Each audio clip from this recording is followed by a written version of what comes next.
cette notion de compréhension du monde de l'enfant et tout, et d'impact que ça peut avoir, ça me fait penser à toi, Emmanuel, par rapport à ton orientation scolaire. Tu as eu cette phase de conflit où vraiment toi tu voulais aller à gauche, tes parents voulaient forcément t'emmener à droite, et du coup ça t'a fait prendre du retard aussi justement à ce niveau. Bon, déjà il y a une chose, c'est qu'il y a la turbulence en fait. Déjà à cause de la turbulence, donc j'ai eu à faire mon examen, mon BPC 2 fois, parce que là je voulais trouver ma propre identité, ma propre marque, et là où vraiment l'enfant est mieux éduqué quand il est confronté à un choc. Voilà. Et mon père me fait asseoir une nuit là, devant la télé, il me dit, écoute, regarde, dans notre famille, il n'y a eu personne qui a chanté. Donc même si tu fais carrière aujourd'hui, ça n'ira pas loin, donc laisse tomber. Okay. Ah, parce que là tu voulais faire du rap. En tout cas, je voulais faire du rap, jouer au foot, je voulais être une superstar, je voulais vraiment ça. Ça aussi, les adolescents. Et donc, du coup... justement, la référence, c'est une star à la télé. Exact. Voilà. Parce qu'elle est un modèle. Aujourd'hui, les influenceuses, on cherche un modèle en fait. Et donc du coup, je manque mon examen, et après c'est là où, en tout cas, il me met devant le droit chemin quand il dit là, tu as manqué ton examen, tes amis sont partis. Il met vraiment le poids de la culpabilité. Si en tout cas tu te redresses pas vite, crois-moi que ça sera chaud. Ok, ben donc du coup je refais et je passe, j'arrive au lycée et là encore on se confronte à un problème. Alors papa il est médecin, moi sage-femme, forcément avec l'éducation et de l'école déjà, que le système d'éducation il n'y a pas d'orientation, forcément on a tendance à se baser sur ce qu'on a à la maison, donc soit papa, maman ou encore un frère, on part de là, et moi dans ma tête c'est que quand je finis avec mon bac, c'est que je fais soit santé publique ou encore médecin généraliste, en tout cas, ou dentiste ou infirmier, mais en tout cas être là. Alors que je me rappelle, il y a ma grand-mère qui me demande une fois, on était même à la clinique parce que papa, en dehors d'être médecin généraliste, il travaillait dans les organisations internationales, il avait sa propre clinique. Elle me demande qu'est-ce que tu voudrais faire plus tard. J'ai dit, bah écoute, ma grande sœur est déjà infirmière, donc moi je veux devenir journaliste. Mais j'ai dit ça comme ça. Et quand j'arrive en première, c'est là où je découvre que je suis plus littéraire que scientifique. Mais une chose qui est là, c'est que j'ai peur de le dire aux parents que moi je suis plus littéraire que scientifique. Donc laissez-moi aller faire de la littérature et après on va voir plus tard. Mais là encore, je suis confronté à un problème. Si au moins je savais, comme aujourd'hui, qu'avec le bac A, tu pouvais faire ci, ça, j'allais présenter ce plan-là. Papa, écoute, laisse-moi aller faire le bac A, ensuite je veux devenir ça. Je n'avais rien de tout ça. Ni à l'école, ni à la maison, ni tes grandes soeurs, personne ne te donne cette orientation. Donc par peur, tu restes en série scientifique et tu arrives en terminale. Ok. Ce qui fait que j'ai fait mon bac 3 fois. Bon, un peu à cause de la turbulence aussi, parce qu'en tout cas, j'aimais pas trop. Et je regrette pas d'avoir fait la série scientifique parce qu'au final, ça m'a appris beaucoup de choses. Mais je reconnais que si j'étais en série littéraire, depuis la première, j'aurais mon bac. Et qu'est-ce qui se passe? Donc du coup, j'ai mon bac scientifique.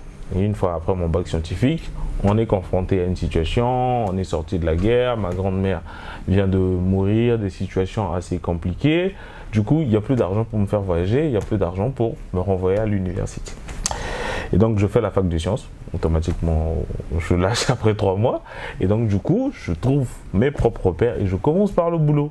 Donc, je commence à travailler dans une structure de la place. Je travaille chez Azure Congo. Je me retrouve à l'aéroport. Je travaille comme protocole de haute personnalité. Et là, je n'ai que le bac. Par souci de reprendre mes études, parce que j'embarquais quand même beaucoup des amis qui partent à l'étranger, ça me pesait beaucoup. Du coup, je commence par des formations en ligne. Donc, je passe des formations au Maroc, en ligne, et au Canada. Suite à cela, je quitte l'aéroport. Je passe donc un DTS, un diplôme de technicien spécialisé en QHSE à IMETA à Brazzaville. Et après, je passe un BTS en logistique et transport à ELD. C'est pas fini, je viens m'installer sur Pointe-Noire. Je travaille dans une entreprise de la place, charge administrative, charge des opérations, et je commence à grimper jusqu'à ce que je passe une licence en management d'entreprise. Par là, je crée le concept jeune émergent, donc du coup, je me retrouve dans la com. Voilà, dans ce que je fais depuis le début. Donc du coup, je me retrouve dans la com. Ce qui fait que aujourd'hui, malgré tout ce qu'on a dit, les médecins, les parents et tout, je me retrouve, je suis maître de cérémonie, présentateur télé et manager d'une entreprise en communication. Au final, ça m'a rattrapé. Quand j'ai commencé, je n'ai pas été formé par ça. Le talent m'a rattrapé. Je me suis perfectionné d'abord dans ça, dans ce que j'étais passionné. Ensuite, je me suis fait former. Donc, quand j'ai débuté, mon propre argent que je gagnais, c'est sur un métier que je n'avais jamais appris. C'est juste la passion, copier-coller. Et voilà, et je m'adapte. Mais après, j'ai découvert que je fais ça très bien. Donc, du coup, la passion est devenue ma source de revenus. Comme quoi aujourd'hui, donc c'est un peu ça. C'est un peu ça. D'où le conseil que je vais donner aux parents, c'est comme un ami qui me disait non, mais moi mon enfant il doit être footballeur. J'ai dit écoute, on va faire d'une pierre deux coups. On va aller dans une école quand même où il va faire son foot comme il veut, mais assure-toi qu'il va quand même avoir un BTS. Comme ça, si le plan A ne fonctionne pas, au moins il a le plan B. Mais surtout, base-toi sur ce qu'il aime faire au fait. Pourquoi? Parce que la passion, croyez-moi, finit toujours par prendre le dessus.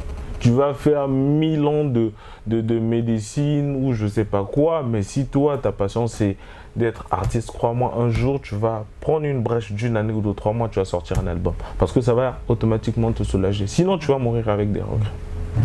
Donc, Je voulais aussi rebondir sur le point de parfois donner l'orientation aux enfants. Dans le sens où tu dois, par exemple, si l'enfant a une aspiration, il dit que je veux faire tel métier et tout. Le problème aussi, c'est qu'à un moment, dans comment aussi doivent se comporter ou agir les parents, il ne faudrait pas aussi que les parents puissent à un moment se réfugier en se disant que par rapport à l'attitude de l'enfant, il y a des parents qui vont maintenant trop prendre, bon, c'est un ado. Dans le sens où, s'il agit comme ça, c'est sa crise d'ado. Non, pas forcément. Il y a des enfants forcément qui ne traversent pas la crise d'ado. Quand on a eu à faire une descente dans une école, on parlait de la puberté pour ce que peut manifester les enfants qui sont dans cette période-là, comment ça peut se manifester et tout. Il y a même un enfant qui a posé la question, qui dit, mais si un père qui est par exemple méchant, ou ne fait pas ce que l'on veut, est-ce que la façon que l'enfant va réagir, c'est forcément parce que l'enfant est dans la crise d'adolescence? Ouais, c'est une bonne question. Parce qu'il y a des parents parfois qui vont se réfugier que si l'enfant est agit de telle façon, il est dans sa crise d'ado. Parce que les gens souvent, même le commun de tous, parfois on veut se réfugier là. Que l'enfant est incompréhensible, non, il fait sa crise d'ado. Non, non, non. Parce qu'on ne doit pas aussi tout confondre. Vous voyez, il y a tel qu'on nous sommes, il y a des choses que nous voulons et des choses qu'on ne veut pas. On peut savoir qu'à telle période, l'enfant est en train d'agir de telle façon, il est dans sa période, par exemple, de crise. Vous voyez, si une fille veut, par exemple, sortir avec tous les garçons du quartier ou le garçon n'écoute plus le papa, d'accord, on peut savoir que non, là, elle est dans sa période. Mais si on impose quelque chose à l'enfant alors qu'il ne veut pas, en ce moment, on ne va pas dire que parce qu'il n'a pas voulu, donc il est dans sa crise d'ado. Non, mais il faut savoir, comme on dit, on revient encore dans le dialogue. Ou autre chose aussi, je rebondis aussi, pourquoi? Parce que l'enfant peut dire, je veux jouer du football. Mais en tant que parent, tu te dis, dans le football, chez nous, comment ça va évoluer, comment et tout. Mais faire asseoir l'enfant, comme on dit, de donner l'espoir. Tu vois, par exemple, quand tu vois le footballeur, est-ce que toi, tu veux être seulement, par exemple, un footballeur de quartier? Oh non, papa, oh oui, tu veux jouer le football, mais tu veux être un footballeur, par exemple, professionnel. Tu aimes quel genre d'équipe? Toi, c'est le Real, le Barça. Mais tu sais que même, il faut signer les contrats. Parce que si tu joues au football et que tu ne connais pas lire un contrat, il va arriver qu'on va te balloter ça et là. Donc, tu dois maîtriser, avoir certaines notions. Ah oui, et puis dis-moi d'abord, quand tu vois le football, tu penses seulement qu'il joue comme ça. Mais est-ce que tu sais qu'il y a des schémas? Ah oui? Donc, pour maîtriser là, comme tu aimes le football, tu dois aussi étudier. Parce que quand tu veux étudier, un jour, tu peux accomplir ton rêve. Ah, d'accord. Ah, mais tu aimes le football? Non. Tu sais, je peux t'acheter les habits pour le football. Au fait, c'est un problème juste d'adapter ce que l'enfant veut et là où toi, tu veux l'emmener, mais sans forcément le léser. Parce que ça va créer une frustration. Vous voyez? Et il y a d'autres, parfois, dans cette rébellion, oui, il va faire ce que papa voudrait faire. Mais le problème, c'est quoi? Vous allez voir, il va faire tout ce qui est opposé. Parfois, il peut lire, il peut étudier, il peut connaître. Mais pour montrer son mécontentement, qu'est-ce qu'il va faire? Il va faire semblant de pouvoir échouer. Il va faire des choses pour faire comprendre à son père, moi, je ne suis pas là-dedans. Ou aussi, comme on venait de le dire, il va pour lui aller. Mais il va arriver qu'il va dire toujours, moi, je n'ai jamais voulu faire cette filière-là. Si je l'ai fait, c'est à cause de mon père. Donc, la personne va travailler. Parfois, il peut même arriver qu'il puisse gagner ses millions ou quoi. Mais comme ce n'est pas ce qu'a été son aspiration, il ne va pas s'épanouir. Même s'il aura l'argent, mais tu sens que la personne n'est pas épanouie. Et c'est pourquoi, parfois, il arrive que, qui vont en pâtir, comme je dis, c'est tout un sujet, là j'ouvre juste une parenthèse, mais parfois, la langue après, ce sont les enfants. J'ai voulu être médecin, je n'ai pas pu être médecin, bon, je vais imposer mon enfant à accomplir le rêve dont moi j'avais voulu. Vous voyez, et c'est cette répercussion au fur et à mesure et tout. Dans ce sens-là. Justement, en parlant de la scolarité, et moi j'aimerais rebondir sur le milieu scolaire. On sait tous qu'aujourd'hui, on a compris que le harcèlement scolaire n'était pas propre à l'Occident et qu'il y a chez nous aussi du harcèlement scolaire. Moi, ma question, en fait, c'est de savoir comment est-ce que c'est géré. Parce que j'ai compris que vous faites des descentes dans les écoles, et donc du coup que vous êtes au contact des collégiens, des lycéens et tout. Comment est-ce qu'aujourd'hui le harcèlement scolaire est perçu déjà par le corps enseignant? Comment est-ce que c'est perçu par les élèves et comment est-ce que c'est perçu par les parents? Bon, ce que je peux dire, bon, vous savez, on est tenu par aussi le secret professionnel, mais un peu pour édifier, quand on parle de harcèlement, ça touche un peu à tout ce qui a trait à la sexualité. Et il arrive que nous savons que la sexualité en soi, c'est un sujet tabou et il y a beaucoup qui sont dans ces phases-là, mais qui ont du mal à pouvoir s'exprimer. Parfois, si un parent, par exemple, arrive pour pouvoir présenter ce genre de cas, mais généralement, ce n'est pas aussitôt parce que l'enfant a été harcelé. Parfois, le parent va voir qu'il y a un changement de comportement vis-à-vis de l'enfant, et quand on reste longtemps avec le patient, la patiente, on se rend compte qu'il y a un problème d'harcèlement au niveau, par exemple, au niveau de l'école. Ce qui est vrai, en matière de droit, il y a des lois, par exemple, qui protègent l'enfant. Au niveau aussi du droit, on poursuit aussi ce genre de choses et tout. Et je pense pour un parent qui apprend cela, il ne sera pas satisfait de pouvoir écouter que cela est arrivé. Mais maintenant, ce que je pourrais dire, c'est quoi? C'est que les enfants qui peuvent être soit victimes, le problème, c'est parfois quoi? La connaissance. Vous voyez? C'est pourquoi on revient encore sur le dialogue. S'il n'y a pas la communication avec les parents parfois ne sauront pas. Et si l'enfant est naïf, parce que dans le cas d'harcèlement, qu'est-ce qui se passe? L'harcèlement est basé sur quoi? S'il y a une influence, imaginez-vous un enfant à qui le papa dit « si tu rates au niveau de l'école, tu sors de ma maison ». L'enfant est traumatisé. L'enfant sait que moi, je ne peux pas, si moi je rate ici, je suis foutu. Au niveau de l'école, s'il y a un professeur qui harcèle l'enfant pour dire si toi tu refuses que je puisse te toucher et tout, je veux te mettre des mauvaises notes. Mais qu'est-ce qui se passe?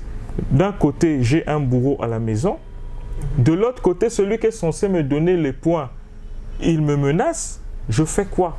Si l'enfant n'arrive pas à s'exprimer, il va arriver que, en ce moment, soit il va faire quoi? Soit il va céder, soit il va chercher à lui-même se sortir de la situation. S'il est tellement accablé et qu'il n'en peut plus, qu'est-ce qui va se passer? Il pourra dialoguer avec quelqu'un, soit un ami ou bien une copine, et maintenant nous savons nous-mêmes vers qui je veux aller me rabattre. Si je tombe chez une qui est déjà rodée dans ce domaine-là, va dire quoi? Ça ne fait rien, moi aussi je fais seulement ça. L'enfant va se gaspiller. Et si c'est une personne qui va dire « Ah bon? C'est ce qui est arrivé maintenant, tu dois en parler, tu dois dire. » Donc, du coup, c'est pourquoi on dit aller à l'extérieur, il peut avoir le danger. Ou il y a d'autres, parfois, on a eu des cas où ce n'est pas directement le parent qui a su. Parfois, c'est un enfant qui a été victime, parle à sa copine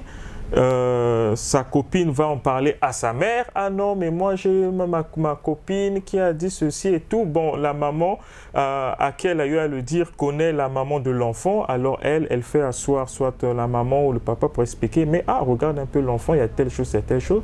En ce moment, les choses sont en train de faire. Et c'est là où encore on appelle, dans le sens aussi de l'éducation, de savoir comment s'y prendre. Parce que quand on va parler de cela, au lieu de savoir comment s'approcher de l'enfant, mais parfois, ce sont des blâmes. Mais moi, je te dis quoi? Ta façon de t'habiller là, ta façon de pouvoir porter tes habits là, c'est de ta faute. Et du coup, bon, si à chaque fois que je parle chez ma mère ou chez mon père, on me blâme en retour, je me sens en insécurité. Et du coup, ça fait en sorte que parfois, ce sont des sujets où parfois il y en a beaucoup de cas, mais difficile à pouvoir savoir que ça se déroule ou que ça se passe. Vous voyez, donc c'est ça.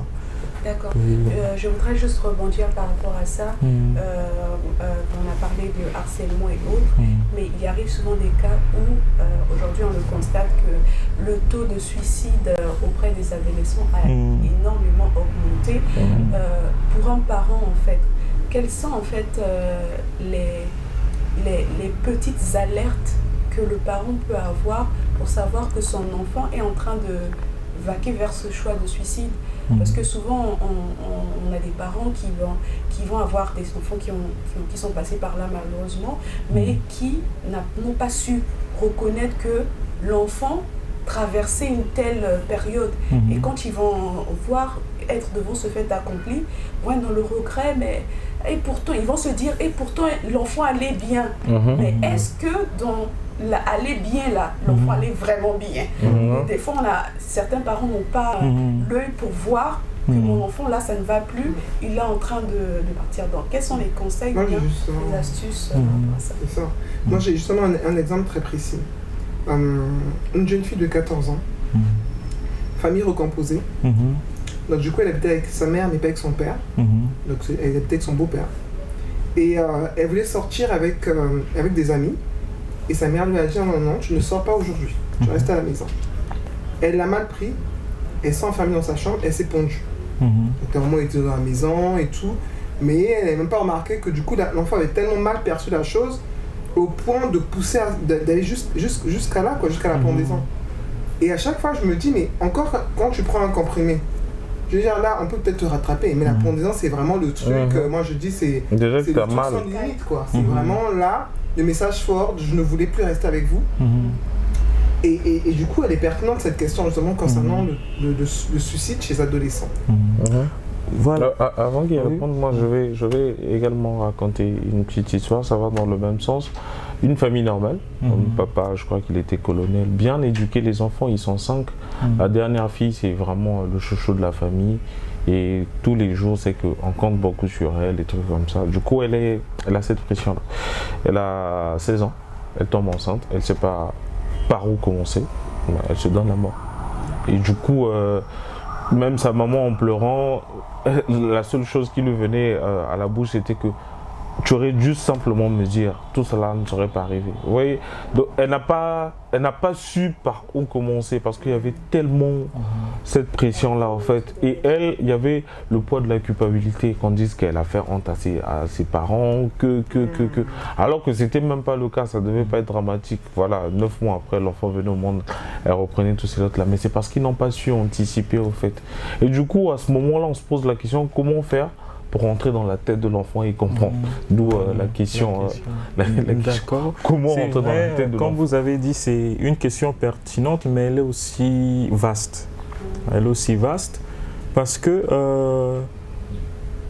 on peut voir en ce moment, dans les différents exemples que vous avez donnés, on peut se dire que parce qu'on l'a blâmée, elle est partie se pondre. Vous voyez, on va dire c'est parce qu'on l'a blâmée.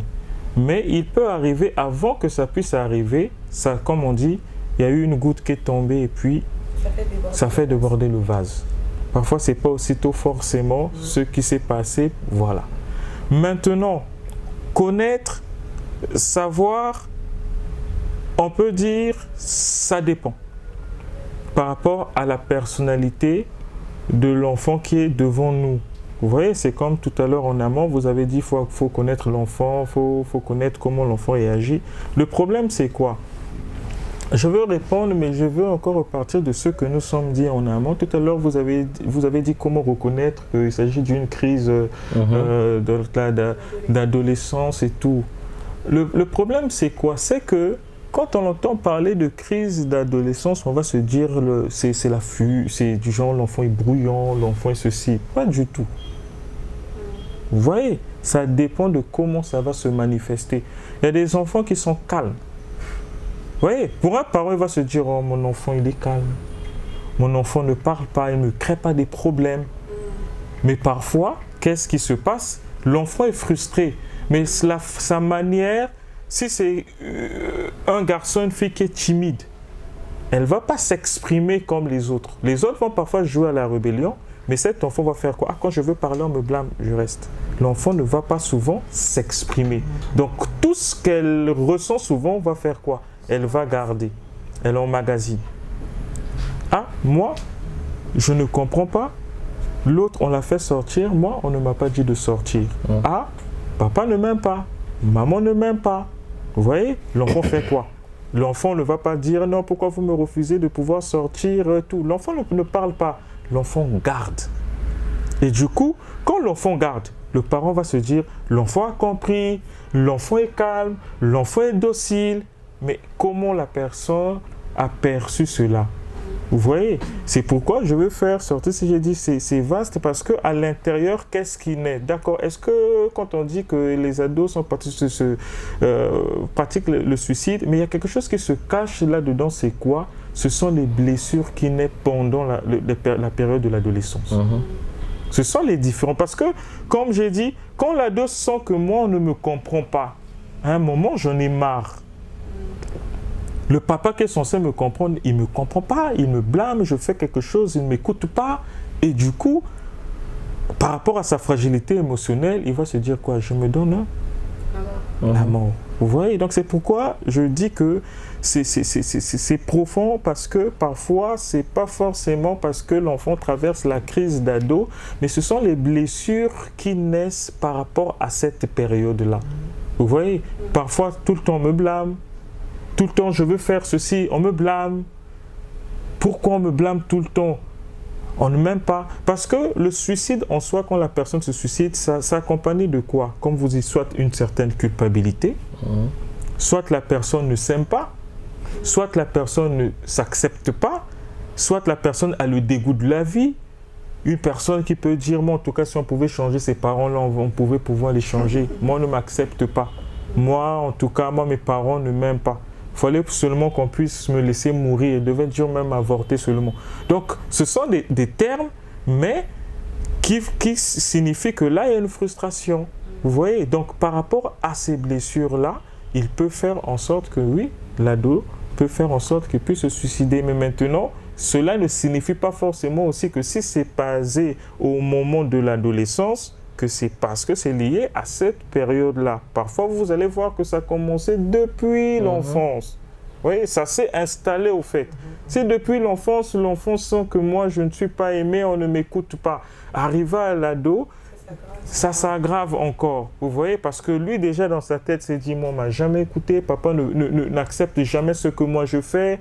Tout ce que je dis, il remet en cause. Ou si c'est maman, ou bien j'ai ma soeur qui est là. Pire encore, quand elle arrive à l'âge de 12 ans, celui qui est en terminale, on l'envoyait faire les études, les parents ont cotisé pour lui, alors que moi, je dis que j'ai besoin d'une nouvelle paire. On ne m'a pas acheté une nouvelle paire. Et quand on va parler chez la maman va dire, mais attendez, dans son garde de linge, elle a plus de 10 paires, mais elle a besoin d'une nouvelle paire, en ne sachant pas qu'elle, dans cette période-là, elle a besoin de paraître.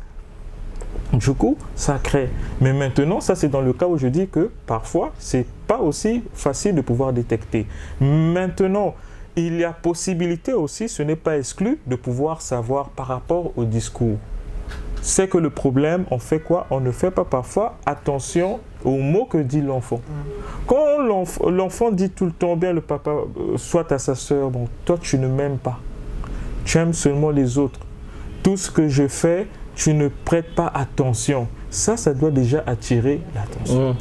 Vous voyez, ça doit déjà attirer pour dire, là, il y a une souffrance. Là, ça veut dire que soit j'ai pris des bonnes décisions pour l'enfant, mais on dirait que l'enfant ne comprend pas pourquoi je fais ça.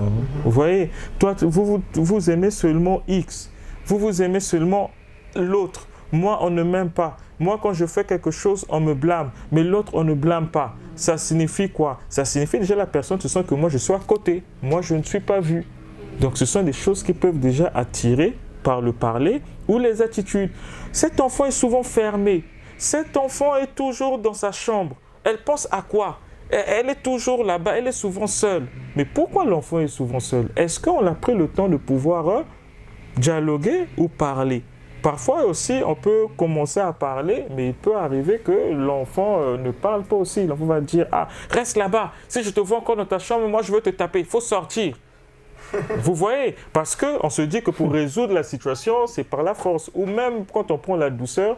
Mais maintenant, comme on dit, il y a le côté aussi où l'enfant, disons les parents, doivent connaître les enfants. Ce n'est pas exclu. Il peut arriver un parent, une grande sœur ou un père qui sait que, moi on dirait avec l'enfant, il n'y a pas de fer, je ne comprends pas. Mais quand je vois tel que l'enfant est là, il s'entend un peu avec qui? Qui est là? Est-ce que c'est son grand frère? Est-ce que c'est sa tante? Ah, on ne se gêne pas parce que c'est pour le bien de l'enfant. Ah, vraiment, ma soeur, tante un tel, ou bien, ah, chérie, mais parlons pas avec l'enfant. Ou bien, nous, peut-être, ça ne passe pas. On l'appelle, par exemple, telle soeur. Ah, mais non, on voit souvent que toi, tu t'entends bien avec notre fille. Essaie un peu de dialoguer, de parler avec elle. Il y a des parents qui le reconnaissent, qui savent que non. L'enfant a une souffrance, l'enfant a un problème, mais avec nous, on dirait que ça ne passe pas.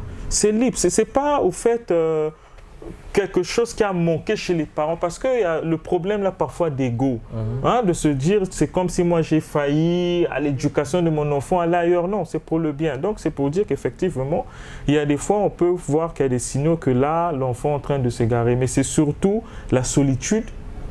Ça c'est ce qui pousse souvent au suicide, la solitude, où l'enfant a l'impression qu'on ne m'aime pas, c'est toujours moi, on blâme que moi, et parfois l'enfant le dit. Vous voyez, il y a d'autres qui restent dans le silence, mais il y a d'autres parfois qui le déclarent. Mais ça doit interpeller les parents. L'enfant peut dire, non, moi, je suis toujours mis de côté. Moi, on ne m'écoute pas. Quand je parle, c'est toujours l'autre. Moi, on n'apprécie pas ce que je fais. Tout ce que je fais, papa n'aime pas. Vous voyez, maintenant, par cette fragilité-là émotionnelle, il arrive que l'enfant va se dire, moi, je veux résoudre mon problème à ma façon, à ma manière. Et il y a par rapport à ça, il y a le cas soit des suicides, mais entre guillemets, parfois aussi il y a le cas, par exemple, peut-être des cas, par exemple, de manifestations hystériques, où l'enfant va parfois faire des crises, mais des crises psychologiques. L'enfant tombe, l'enfant crie, des fugues et tout, on va assimiler à des troubles de comportement, mais parfois ce n'est pas des troubles de comportement, parce que c'est dit, par rapport à la situation, moi je veux résoudre mon problème à ma façon, à ma manière et tout, et parfois, soit l'enfant va chercher à attirer l'attention. Parce que quand je suis là, je parle, on ne m'écoute pas, va commencer à faire des gestes pour attirer l'attention. Oh, elle est tombée, elle a fait la crise à l'école, on l'appelle parfois le parent qui est même au maire, il doit venir rapidement. Parfois, dans cet état, on va blâmer les parents parce que les autres, non, si l'enfant a fait ça parce que vous êtes trop dur, essayez un peu d'être tendre avec l'enfant. Ouais. Et le parent se dit, on dirait que moi, par rapport, je suis trop tendre avec l'enfant, va commencer. Et il arrive qu'on va parfois manipuler aussi parfois les parents en ce moment. Parce que l'enfant va se dire, non, quand moi je suis comme ça, les parents sont durs avec moi. Mais quand je suis malade, mais tiens, ils m'écoutent. Ce que je veux, ils le font. Et il y a beaucoup de parents, par exemple, qui tombent dans ce piège-là aussi. Arriver, par exemple, comme on a parlé, par exemple, le téléphone. Quand je veux le téléphone, on ne me donne pas. Papa n'a pas l'argent. Mais là, quand je suis malade, là, quand papa sait qu'en ce moment-là, non, pour garder ma fille en vie, si elle a besoin de ça, je dois donner. Parce que si je ne donne pas, elle va faire une crise. Donc, tout ça, sauf aussi, comme je dis, c'est vaste. Il y a beaucoup de points pour lesquels à souligner. C'est vraiment... J'ai envie de dire en vous écoutant, quand tout va bien, communiquant, quand tout va mal, communiquant. Et la bonne communication. On peut communiquer, mais la bonne communication. Donc en fait, franchement, je pense qu'on arrive au terme de cette émission qui a été hyper riche. Et ce que moi je retiens, c'est vraiment la communication qui s'adapte en fait à chaque enfant. Oui. C'est qu'il n'y a pas de schéma, il n'y a pas un schéma classique pour tout le monde, pour toute une fratrie. C'est vraiment chaque enfant, comme disait Emmanuel, hein. Je veux dire, on est le cœur de l'enfant, mais on est l'enfant, on n'est pas le cœur de l'enfant. On n'est pas son cœur. Et donc vraiment, c'est écoute, adaptabilité à la nouvelle génération. Donc ça faisait beaucoup d'efforts aussi pour les parents, justement, d'entrer dans le monde de l'adolescent en fonction de son environnement à l'extérieur. Pas seulement, c'est-à-dire que l'environnement de la maison ne suffit pas. Il va falloir en tant que parent aussi avoir le regard extérieur en fait. Être comme en fait les seconds yeux de son enfant, dedans comme dehors, pouvoir le comprendre et pouvoir l'accompagner quoi. Donc là je vous inviterai à chacun, je commencerai par Monsieur Kouka, le mot de la fin. Pour des parents qui nous regardent, aussi pour des adolescents peut-être qui nous regardent, des jeunes qui nous regardent et qui sont en situation difficile et qui eux aussi peut-être se disent je suis mal, mes parents, parce qu'il y a des jeunes aussi comme ça, ils savent que c'est difficile, ils voudraient aussi aider leurs parents, il y a peut-être la conscience qui leur dit aussi ok, je ne vais pas faire du mal à mes parents, comment est-ce que je peux m'y prendre aussi pour les soutenir, et bien pour les parents qui aussi se disent comment faire pour aider mon enfant. D'accord. Donc par rapport à ça, le conseil que je donne, c'est de savoir d'abord que être adolescent ou ce qu'on vit pendant cette période-là n'est pas une fatalité, mais c'est l'évolution de la vie, c'est comme ça. C'est quelque chose qui arrive à tout enfant. Et à chaque parent de pouvoir arriver à comprendre par là qu'est-ce qu'il faudrait faire et se documenter aussi, ce n'est pas mauvais, d'avoir des informations de comment vivre avec les enfants qui sont en train de passer ces crises d'adolescence. Et puis aussi, pas seulement forcément aux parents, mais aussi de faire comprendre aussi au niveau des ados, des adolescents, de comprendre aussi quand je suis ado, à quoi moi je dois m'attendre. Ça va lui permettre de se connaître, ça va lui permettre aussi de savoir que moi j'ai tel problème à tel niveau. Par exemple, il y a des ados qui vont commencer à comprendre, mais avant je ne comprenais pas, une fille ne m'attirait pas, ou bien une fille, mais moi je ne comprends pas, je cherche à être réglé. Là par exemple, parce qu'il y a le réveil sexuel, mais la fille doit savoir que c'est une période où quelque chose que je ne ressentais pas me vient, et ça trouble parfois. Ça passe, mais ils ne sont pas seuls, et quand ça arrive, on peut soit se rabattre auprès soit d'un parent, ou si on est à l'école, c'est un maître, ou voilà. Et aujourd'hui même dans les églises, au niveau des écoles du dimanche, il y a des moniteurs, des monitrices, tout, d'expliquer, parce qu'on peut les aider, dans le sens où il y a des aînés qui sont passés par là, et de savoir comment aider aussi, on peut vous aider à traverser cette période-là. Donc c'est un peu ça. Et puis pour terminer, pour dire aussi aux parents, comme on venait de le souligner dans ce beau témoignage, qu'il ne faut pas forcément attendre aussi juste la période liée à l'adolescence pour se dire que nous allons maintenant commencer à éduquer. Non, l'éducation commence depuis le bas âge, même depuis la conception. Parce que ce sont des choses parfois on néglige, mais c'est depuis la conception. Quand la maman est enceinte, comment est le milieu dans lequel vit l'enfant? La maman qui est en train d'allaiter l'enfant mais qui est fâchée, problème avec le papa et tout, ça influence aussi sur certaines caractéristiques que vont manifester l'enfant au moment de l'adolescence. Par exemple, un enfant, comme on venait de dire, qui est bien éduqué, parfois d'autres, arrivés à cet âge-là, ne vont pas forcément poser problème. Vous voyez, mais parce qu'il y a eu une base qui est déjà là, et au niveau de l'adolescent, facilement l'enfant comprendra. Par exemple, une mère ou bien un père qui a créé cette amitié avec son enfant, arrivé à cet âge-là, facilement va se comprendre. Ah papa, moi je trouve maintenant que je ressens ceci, ça se communique et facilement vous serez à l'aise. Mais si vous attendez jusqu'au moment où ça devient assez compliqué et difficile à gérer, c'est en ce moment-là où aussi les choses vont parfois plus se compliquer. Pour un enfant qui n'acceptait pas son père, par exemple, parce que ce papa-là, lui, c'est l'autre là, c'est un catcheur, on donne un nom, ou cette maman-là, elle, c'est une catcheuse et tout. Parfois, la maman va dire, moi, quand je viens à la maison, les enfants fuient, ils dorment et m'écoutent, c'est bien beau. Ça, c'est quand les enfants ont peur, ils ont 3 ans, ils ont 4 ans. Mais arrivés à l'adolescence, ils vont être vraiment des rebelles. Parce qu'à ce niveau-là, ils vont vouloir vous montrer ce que toi, tu es, moi aussi, je peux être comme toi, plus pire. Et donc, c'est un peu ce que je voulais partager. Très beau mot de la fin. Emmanuel? Alors, moi, mon mot de la fin, ça serait de dire aux parents de dialoguer avec les enfants, de beaucoup communiquer avec eux, se baser sur sa propre expérience pour essayer de comprendre l'enfant et surtout d'éviter de blesser l'enfant. Pourquoi je le dis? Parce que encore quand on est adulte, il y a le poids de la responsabilité, l'environnement et tout, on te fait mal, tu vas vite oublier. Mais les blessures qu'on ne pourra jamais oublier, je pense que c'est ceux de l'adolescent, et je sais de quoi je parle. Et surtout parce que sinon à la longue, Le gars, il va faire semblant pendant un temps, mais crois-moi, s'il est sorti de ta maison, depuis la maison, lui dans sa tête, il était, j'attends juste d'avoir mon bac et tout, dès que je sors d'ici, plus jamais ils vont me voir. Et crois-moi, vous allez tout dire, tant que tu reviens pas sur ça, le gars, il va se dire que tu le faisais exprès, que tu m'as jamais compris, que ce que tu faisais, tu l'assumes clairement, et malgré que je te dis que ce que tu as fait, ça moi je l'ai pas apprécié, tu n'as pas pris le temps de t'excuser, c'est chaud. D'où je pense que c'est simplement un compromis, trouver la bonne ligne entre ce que l'enfant veut et ce que toi tu veux imposer à l'enfant, trouver une ligne de conduite, vous associez les deux forces et puis vous allez de l'avant. Donc vraiment discuter avec les enfants et beaucoup communiquer avec eux. Voilà.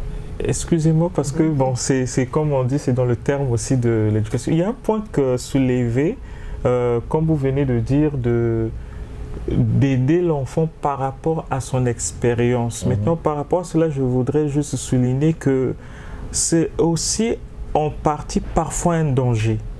Vous voyez, parce que tous n'ont pas forcément su de quelle manière traverser cette période-là. Donc l'expérience que j'ai vécue peut parfois ne pas être la même expérience de l'enfant. Parce qu'on l'a dit, chaque cas est un cas. Vous voyez, juste pour nuancer, pour prendre un exemple, il y a des parents, par exemple, ils ont grandi, qui ont pris, soit comme on venait de dire, des responsabilités très tôt. Mais ils étaient avec un père, du genre la maman formée, les a formés dans le sens non, il ne faut pas être triste, une fille ne doit pas pleurer, toi tu dois prendre et tout ça. C'est son expérience parce qu'elle a vécu avec une mère qui ne pouvait pas lui parler et dans cet état, elle s'est adaptée. Il est arrivé aussi qu'elle a pu s'en sortir par rapport à cette rigidité-là de ses parents. Maintenant, imaginons en tant que père, va se dire non. Moi, quand j'étais avec mon père, et nous recevons beaucoup ce genre de situation. Parfois, des parents, quand ils viennent, ils vont se dire, moi aussi, je suis passé par cette étape-là. Mais ce n'était pas comme ça que moi j'étais. Nous, c'est mon papa, lui,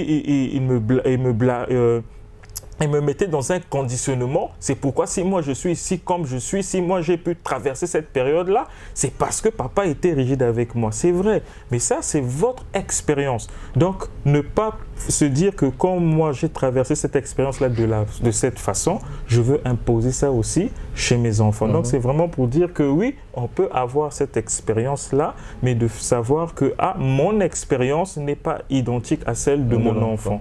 Et puis aussi de savoir que quand on n'arrive pas, il y a aussi des structures parfois appropriées, mais parfois qu'on ne prend, on prend pas souvent l'habitude d'y aller. Parfois, un enfant peut se dire, un parent, je n'arrive pas à pouvoir contrôler mon enfant, j'emmène par exemple chez le psychologue ou aller, ça aussi, on peut le faire. Mais parfois, comme j'ai dit, les gens peur quand ils écoutent psy. Ah non, mon enfant n'est pas fou, folle et tout. Mais ce sont des choses, parfois, ça éviterait de pouvoir emmener l'enfant parfois dans des endroits inappropriés. On va envoyer chez des féticheurs parce qu'il est rebelle, parce qu'il a un esprit, alors qu'on va vous créer des problèmes dans des familles, mais au fond, c'est un problème juste lié soit à des blessures qu'il faut soigner. Quand on l'emmène chez des professionnels, on peut savoir non, l'enfant réagit comme ça parce qu'il y a telle souffrance, parce qu'il y a telle souffrance dans ce sens-là. Et parce qu'il y a des parents aussi qui ont des blessures, qui n'ont pas soigné leurs propres blessures. Et on dit, celui qui n'est pas soigné, un blessé, blesse l'autre. Donc il y a beaucoup de parents aussi qui sont blessés. Et du coup, quand ils élèvent ou éduquent les enfants, ils blessent aussi leurs enfants. Et ça fait en sorte que ça puisse encore compliquer la gestion de cette crise-là d'adolescents. Donc voilà. Un mot de la fin. Oui, un mot de la fin, en écoutant vos différentes interventions, il me vient à l'esprit ce proverbe africain qui dit « On n'éduque pas un enfant seul, mais il faut tout un village pour éduquer un enfant ». Et je pense que ce proverbe est encore d'actualité, qu'on ne naît pas parent. On n'a pas tous les outils pour être un parent, mais on apprend à être un parent. Et de tout ça sort le mot communication, parents parlant avec nos enfants, laissant nos enfants nous parler aussi, parce qu'en fait, je pense que l'éducation n'est plus unilatérale, c'est nous qui savons tout et qui donnons à nos enfants. Je pense qu'elle est bilatérale, c'est nous qui voyons nos enfants et nos enfants peuvent nous apprendre des choses sur eux parce que d'abord, je pense que chaque humain naît avec le bagage, l'ADN même de qui il est. Donc c'est comme un papier cadeau qu'on ouvre, on doit lire la notice, mais on ne peut que lire la notice en communiquant avec la personne. Donc je sais que c'est dur, que des fois on peut être submergé par le quotidien, fatigué soi-même, on a soi-même nos blessures, nos bagages émotionnels, nos vies compliquées, mais je pense qu'avec un peu de volonté et beaucoup de communication, on va s'en sortir. On est ensemble, les parents. Courage. Oui, on est ensemble et c'est sur ces mots de la fin que nous allons terminer notre émission. Pour compléter tout ça, j'ai juste envie de revenir sur 2 mots, communication, adaptabilité. Et j'ai envie de dire que rien n'est impossible. C'est difficile, c'est sûr que quand on aime son enfant et qu'on a l'impression de ne pas pouvoir l'emmener sur le bon chemin, c'est difficile aussi en tant que parent. Mais rien n'est impossible à celui qui croit. Et donc je vous donne toute ma foi et toute ma force. On se dit rendez-vous à notre prochaine émission. Surtout n'hésitez pas à venir sur toutes nos plateformes. YouTube, Facebook, Instagram. Et on se dit à très bientôt. On leur dit au revoir. Au revoir.